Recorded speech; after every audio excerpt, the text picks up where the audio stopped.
تو اسلام نے تو ہمیں ہر اعتبار سے پاکیزہ اور صاف ستھرا رہنے کا حکم دیا۔ چنانچہ اللہ کے رسول صلی اللہ علیہ وسلم پاکیزگی اور صفائی کا بڑا اہتمام کیا کرتے تھے۔ آپ بالوں میں کنگھی کرتے تھے، آنکھوں میں سرما لگایا کرتے تھے، خوشبو کا استعمال کیا کرتے تھے، مسواک کا بہت خاص اہتمام کیا کرتے تھے۔ آپ علیہ السلام کے کپڑوں میں پیوند تو لگے ہوئے ہوتے تھے لیکن کبھی میلے کچیلے نہیں ہوتے تھے۔ اور اسی طرح آپ علیہ السلام کے تمام صحابہ میں بھی صفائی کے یہ سارے انداز اور طریقے پائے جاتے تھے۔ چنانچہ حضرت عثمان غنی رضی اللہ عنہ،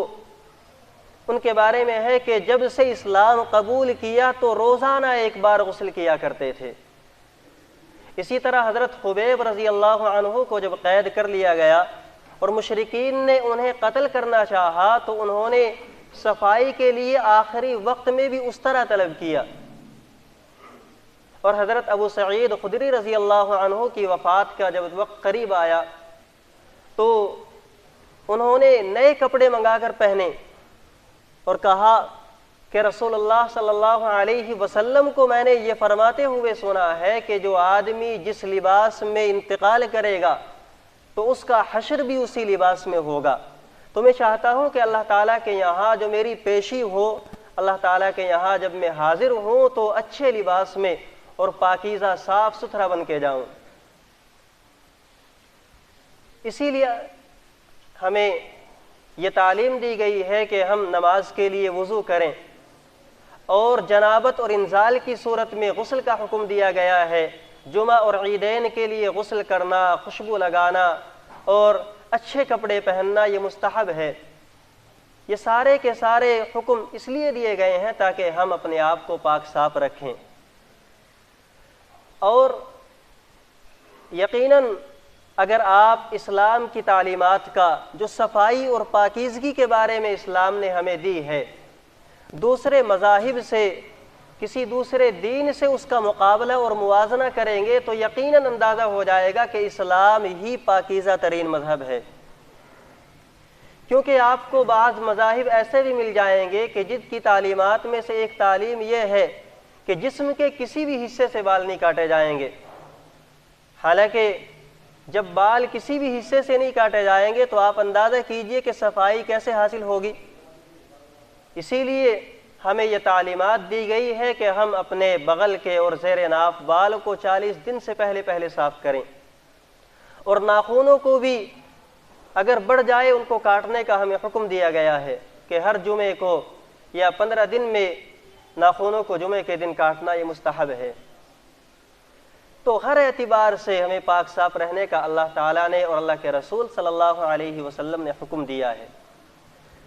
انگریز بڑے مہذب سمجھے جاتے ہیں کہ پاکیزگی اور صفائی میں لوگ خیال کرتے ہیں کہ بڑے اونچے درجے کے لوگ ہیں، حالانکہ ان کے یہاں صرف ظاہری صفائی ہے، حقیقی جو صفائی ہوتی ہے وہ صفائی ان کے یہاں نہیں پائی جاتی، کیونکہ وضو اور غسل کا کوئی تصور ان کے یہاں نہیں ہے۔ استنجا وہ لوگ پانی سے نہیں کرتے بلکہ ٹیشو پیپر سے کرتے ہیں۔ ہر وقت کتے ان کے ساتھ رہتے ہیں، پیشاب کی چھینٹوں سے بچنے کا ان کے یہاں کوئی اہتمام نہیں،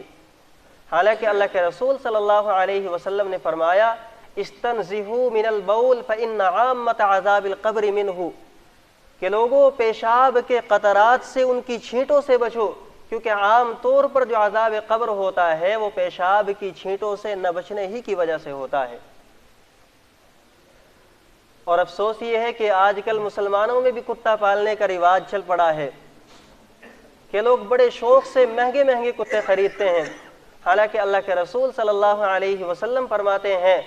لا تدخل الملائکۃ بیتا فیہ کلب ولا تصاویر، کہ جس گھر میں کتا ہو یا کوئی جاندار کی تصویر ہو تو اس میں رحمت کے فرشتے داخل نہیں ہوتے۔ تو اندازہ کیجئے، بلکہ ہم لوگ اپنے احساس کمتری کی وجہ سے انگریز کو بڑی اونچے درجے کی مخلوق سمجھتے ہیں، اور جو لوگ گندی فطرت کے ہوتے ہیں ان کو تو ان کی بدبو سے بھی خوشبو آتی ہے، حالانکہ حقیقت یہ ہے کہ کوئی پاک صاف مسلمان نمازی کسی عام انگریز کے پاس چند منٹ بھی کھڑا نہیں ہو سکتا، کہ मुंह से शराब की बदबू के भभूके और जिस्म से गलाजत की बदबू, कि जिससे इंसान का दिल उकताने लगता है।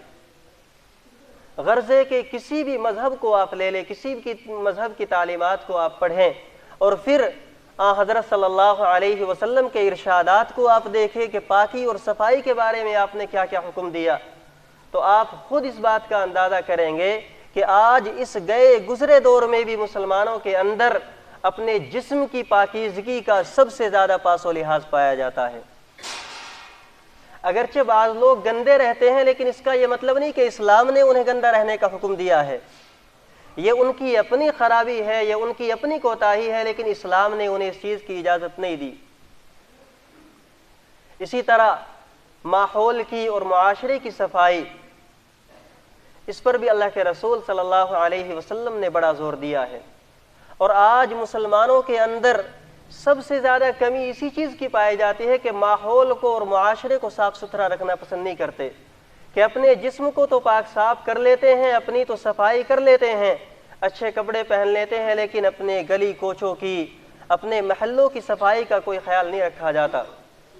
जहाँ चाहते हैं कूड़ा करकट डाल दिया जाता है, जिस दीवार के पास चाहते हैं तो पेशाब खड़े होकर कर देते हैं। आप अंदाज़ा कीजिए कि जिस शरीयत ने, जिस इस्लाम ने हमें यह तालीम दी हो कि तहारत निस्फुल ईमान है, अत्तुहूर शत्रुल ईमान, के पाकीज़गी और सफाई ये इंसान का आधा ईमान है, क्या वो इस्लाम हमें इस चीज़ की इजाज़त दे सकता है कि हम किसी दूसरे की दीवार के पास कूड़ा डाल दें? क्या वो इस चीज़ की इजाज़त दे सकता है कि हम मस्जिदों की दीवारों के पास थूकें? यकीनन नहीं।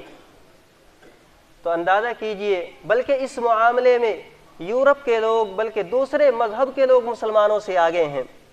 कि वो अपने महल्लों की, अपनी गलियों की बड़ी सफाई का ख्याल रखते हैं। अगरचे हकीकी सफाई जो बदन की सफाई है वो उनके यहाँ नहीं पाई जाती, लेकिन मुआशरे की और गली कोचों की सफाई, इस पर वो बड़ा ज़ोर देते हैं। हालांकि अल्लाह के रसूल सल्लल्लाहु अलैहि वसल्लम फरमाते हैं, ला ज़रारा वला ज़िरारा फिल इस्लाम, कि इस्लाम में दूसरों को तो तकलीफ़ पहुँचाना दूर की बात है, इंसान अपने आप को भी तकलीफ़ नहीं पहुँचा सकता। इस्लाम ने इसकी भी इजाज़त नहीं दी कि इंसान खुद अपने नफ्स को तकलीफ़ पहुँचाए। और हम जिस गली में, जिसके घर के सामने, जिसकी दीवार के पास चाहते हैं कूड़ा फेंक देते हैं, जहाँ चाहते हैं खाना डाल देते हैं, तो क्या इससे आम लोगों को तकलीफ़ नहीं होती? क्या रास्ते में चलने वालों को इससे घिन नहीं आती, उनको तकलीफ़ नहीं होती? क्या ये ईज़ाए मुस्लिम नहीं है जिसको अल्लाह के रसूल सल्लल्लाहु अलैहि वसल्लम ने हराम कहा है? तो मेरे अजीज़ नौजवानों, अजीज़ बुज़ुर्गों, हमें इस चीज़ पर बड़ी तवज्जो की ज़रूरत है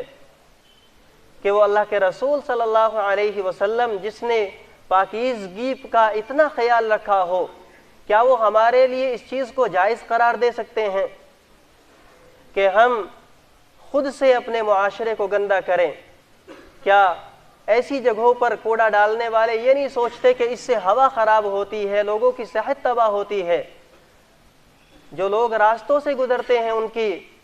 सेहत को नुकसान पहुंचता है, बल्कि इस्लाम और मुसलमान बदनाम होते हैं। दूसरे लोग कुफ़ार ये ताना देते हैं कि देखो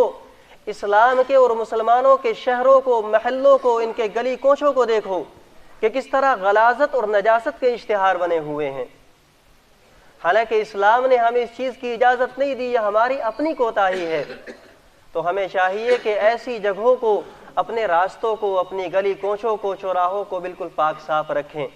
और नजासत और गंदगी जहाँ डालने की जगह हैं वहाँ पर नजासत डाली जाए। अल्लाह के रसूल सल्लल्लाहु अलैहि वसल्लम फरमाते हैं, मिशकात शरीफ में हदीस मौजूद है, हज़रत मुआज़ रज़ी अल्लाह अन्हु फरमाते हैं, क़ाल रसूलुल्लाह सल्लल्लाहु अलैहि वसल्लम इत्तक़ुल मलाईन सलासा अल बराज़ फिल मवारिद व क़ारिअत अत-तरीक़ व ज़िल, कि ए लोगों, तीन ऐसी जगहों में रफ़्इ हाजत से बचो जहाँ पर लानत की जाती है, कि लानत के तीन ऐसे मकामात से बचो। चुनाचे दरियाओं के घाट पर पाखाना और पेशाब न किया जाए, आम रास्ते में पाखाना और पेशाब न किया जाए, और साए की जगह में भी पाखाना और पेशाब न किया जाए, क्योंकि इनसे लोगों को तकलीफ होती है। हालांकि अल्लाह के रसूल सल्लल्लाहु अलैहि वसल्लम ने इतना ज़ोर दिया है और हमें हर चीज़ के बारे में समझाया है कि ज़िंदगी किस तरीक़े से गुजारनी है, रहना किस तरीक़े से है, लेकिन इसके बावजूद भी हम मुसलमान इन चीज़ों में दूसरों से बहुत ज़्यादा पीछे हैं। और ये हुक्म इसलिए दिया गया कि दरियाओं के घाट पर अगर रफ़्अ हाजत की जाएगी, अपनी हाजत को पूरा किया जाएगा, तो लोग चूँकि पानी इस्तेमाल करते हैं तो उससे पानी आलूदा होगा और लोगों की सेहत को नुकसान पहुँचेगा। और इसी तरह जहाँ से लोग साया हासिल करते हैं, जिन रास्तों से लोग गुज़रते हैं,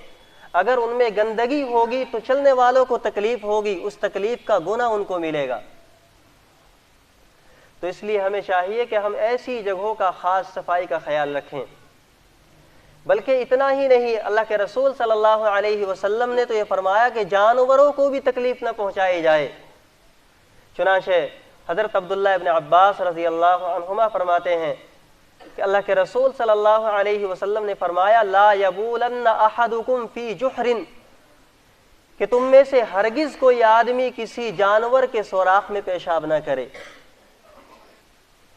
क्योंकि अगर जानवरों के सुराख में, उनके बिलों में पेशाब किया जाएगा तो एक तो वजह यह है कि हो सकता है कि वो मूज़ी जानवर इसको डस न ले, इसको कोई तकलीफ़ खुद इसी को न पहुंचा दे, या बाज़ बिलों में चूँकि जिन्नात वगैरह होते हैं वो भी पीछे पड़ जाते हैं तो वो भी इंसानों को तकलीफ़ पहुंचा देते हैं। और दूसरी वजह यह है कि हम अगर ऐसी जगहों पर पेशाब करेंगे तो उन बिलों में रहने वाले जानवरों को तकलीफ़ होगी। तो हमें तो अल्लाह के रसूल सल्लल्लाहु अलैहि वसल्लम ने हर कदम पे इस तरह रहनुमाई फरमाई है कि इंसान सरापा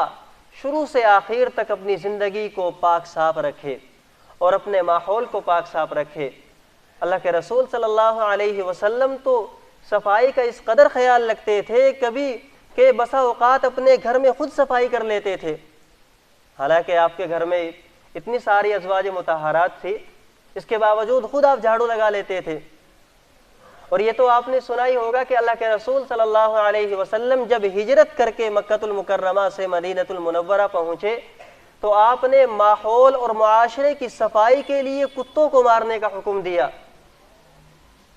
क्योंकि कुत्तों की वजह से बहुत ज़्यादा बीमारियां फैलती हैं। और बिलखुसूस जो बावले कुत्ते होते हैं उनसे तो इंसान की जान तक का ख़तरा हो जाता है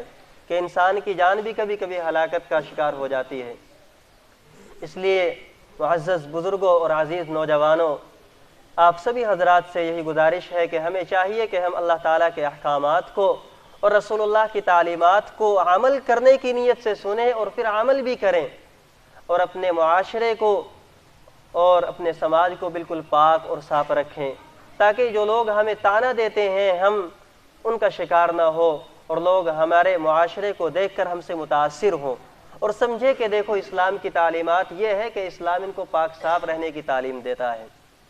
अल्लाह ताला मुझे और आपको अमल की तौफीक अता फरमाए। वमा अलैना इल्लल बलाग।